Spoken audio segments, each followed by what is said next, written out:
के आंकड़ा assessment budget के विषय में ज्यादातर ध्यान देकर के जब प्रिपेयर करते हैं, सप्लीमेंट्री में इतने सारी बार आने का आवश्यकता नहीं पड़ता। हमारे पिछले 2-3 साल के रिकॉर्ड में हम 2 ही बार आए हैं और इस बार पहली बार अभी आ रहे हैं। उम्मीद रखती हूं कि दूसरी बार आवश्यकता है तो आऊंगी, मगर तीसरी बार का जरूरत नहीं पड़ेगी। इससे कितने ध्यान से बारीकी विषयों के ऊपर ध्यान रख के हम बजट का प्रिपेयर करते हैं, ये इस हाउस के सामने मैं रखना चाहता हूं। जी हाँ जी सर, इस budget first batch of supplementary demands for grants में 79 डिमांड्स रख रहे हैं और 4 अप्रोप्रिएशन का विषय। अप्रोप्रिएशन के विषय supreme court of India, central vigilance commission के staff, household and allowances of the राष्ट्रपति ji and also the union public service commission, ये चारों विषयों को अप्रोप्रिएशन में ले आ रहे हैं, जो एकदम आवश्यक है। इसीलिए हम इस विषय को इस सप्लीमेंट्री डिमांड फॉर ग्रांट्स में जोड़ रहे हैं। The gross additional expenditure is about 1.29 lakh crores, and of this the net cash outgo is estimated to be 58,378 crores. So from the net cash outgo, sir, 53,858 crores shall go under the revenue section and 4,520 crores under the capital section. So ये 1.29 लाख करोड़ जो हमारी मांग है, first batch of supplementary demands में हम जो ले आ रहे हैं, इस going out in 4 different heads.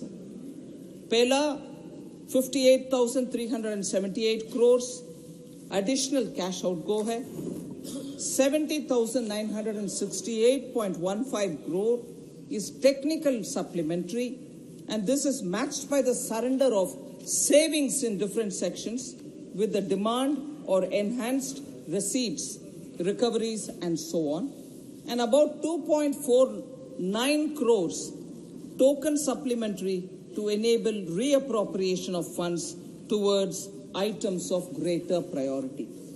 ये टेक्निकल डिटेल हाउस के सामने मैं रख रही हूं और इस मौके पर मैं धन्यवाद देना चाहती हूं श्री पिनाकी मिश्रा जी का, क्योंकि वो इतना सरकार के बजट प्रक्रिया के ऊपर he had some kind words to say, particularly on the fiscal management.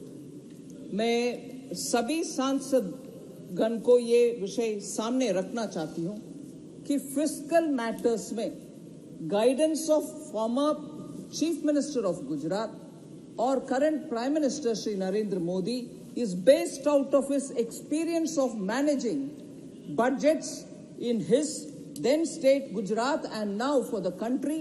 So fiscal prudence has been kept top of the priority and at the same time not denying any welfare funds.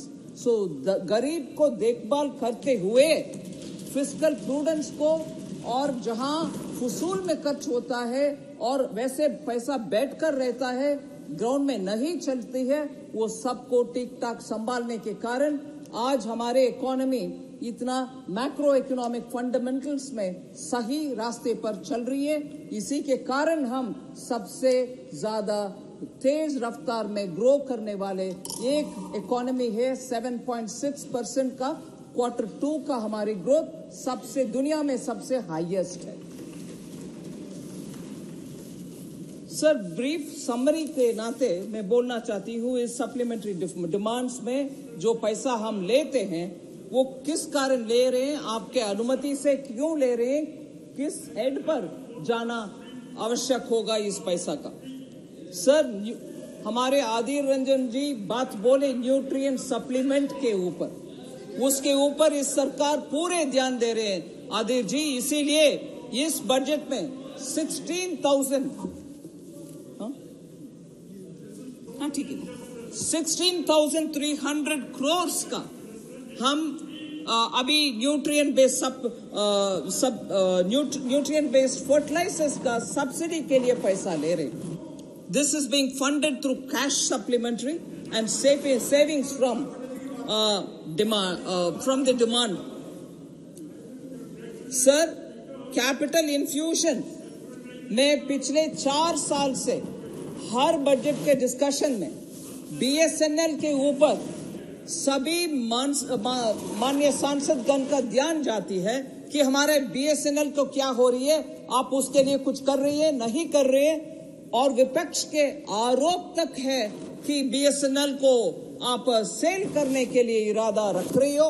मैं हर budget में BSNL के लिए प्रावधान करते आ रही हूं और अभी भी 850 करोड़ रुपया बीएसएनएल के लिए कैपिटल इन्फ्यूजन कर रहे हैं.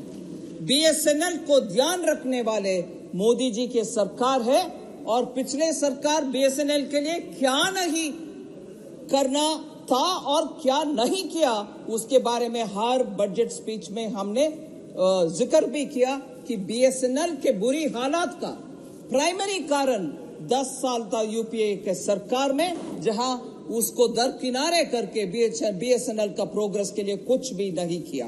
मगर हम हर बजट में कुछ ना कुछ देते आ रहे हैं और इस सप्लीमेंट्री डिमांड में भी 11,850 करोड़ रुपया capital infusion BSNL optical fibre network के लिए भी अलग से पैसा 1000 इससे ही 1434 करोड़ जारी है.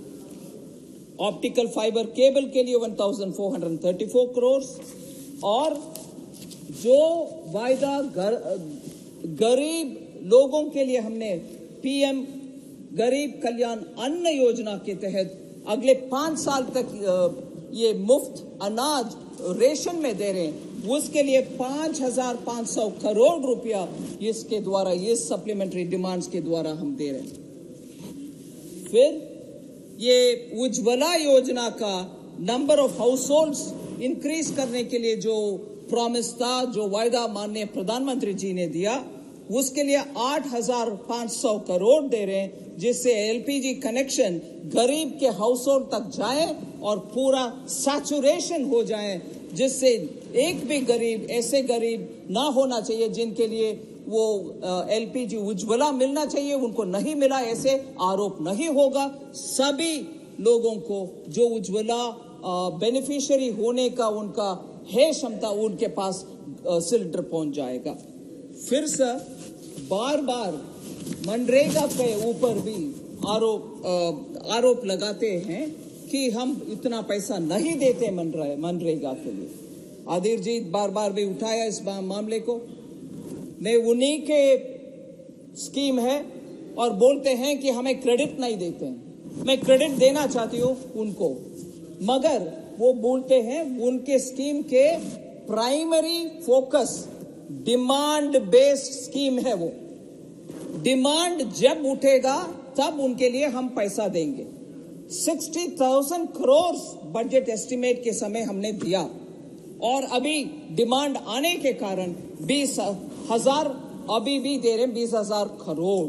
सो कुल मिलाकर के इस साल दिसंबर तक उनके लिए अगर अनुमति इस लोकसभा से मिलती है 20,000 करोड़ का, कुल मिलाकर के 80,000 करोड़ मनरेगा के लिए इस हाउस से बजट में प्रावधान मिल रही है.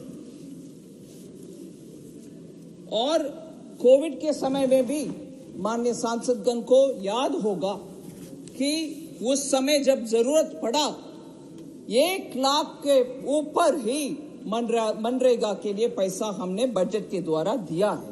जब डिमांड उठते हैं तब हम तुरंत उसका रिस्पॉन्ड भी करते हैं. सर, जम्मू एंड कश्मीर के लिए additional expenditure towards central assistance और रिसोर्स गैप मीट करने के लिए जेएनके सरकार से मांग आया, इसीलिए उनको 3,170 रुपया इस बजट के द्वारा सप्लीमेंट्री डिमांड के द्वारा हम दे रहे हैं.